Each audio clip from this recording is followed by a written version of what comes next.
Good afternoon, everyone. This is KIT Iizuka fourth period here on Thursday, June 18th, 2026, for English 7D.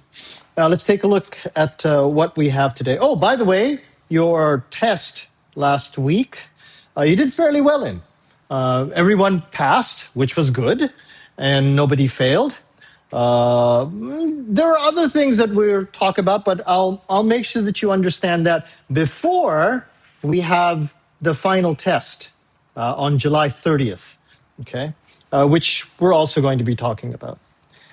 Now, because we had the midterm last week already, and today is class number 9, that means there are basically only 5 classes left until we go into our test series.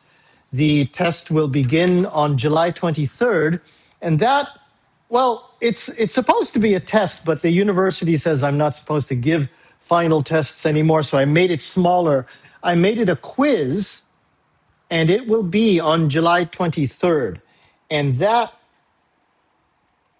review quiz will cover basically the back half of what we did from class 9 today until the final quiz on July 23rd. So all of the shadowing and all of the vocabulary and all of the listening after the midterm test, that will be on the final quiz.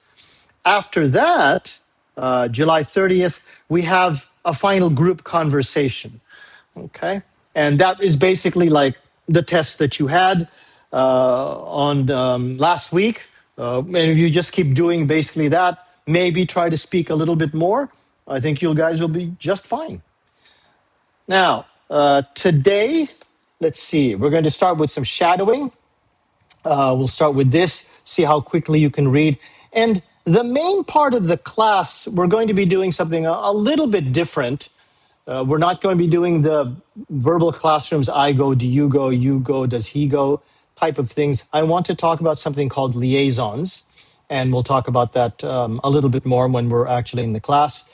For your other assignments, you have a listening quiz that will be due on the 24th of June, and you have a walking video, and I'll explain a little bit more about that in the class itself. But basically, this is you using your natural English, taking a video with your cell phone, talking to it as if you're an influencer, and you're walking while you're speaking English to your phone. I know that that sounds difficult, but it's actually a little easier than you think, because you might be thinking, oh, I have to speak really good English. No, I want you to speak your English, just like in the test, but to a phone while you're walking. I'll explain a little bit more after I finish this video.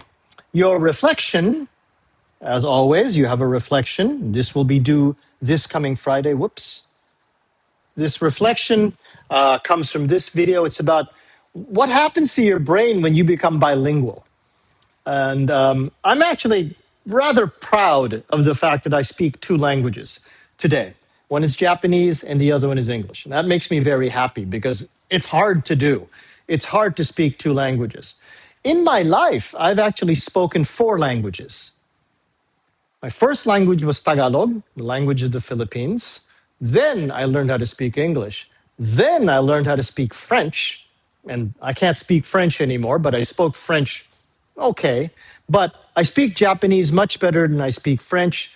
I can write Japanese, I can read Japanese, and Japanese is a little bit more difficult to learn than French. So I'm pretty proud about the fact that I'm bilingual. But there is a lot more to being bilingual than just being proud of 2 languages. It actually helps your brain and helps you to think. It helps you to keep from growing old. And I want you to watch this video and then answer this question here. List and explain 3 points that you learned that are an advantage to bilingualism. Write that down on a piece of paper. Should take you about 2 paragraphs, and but no more than about 10 minutes, 15 minutes. Take a picture of that, send it up to Moodle, and your assignment's done.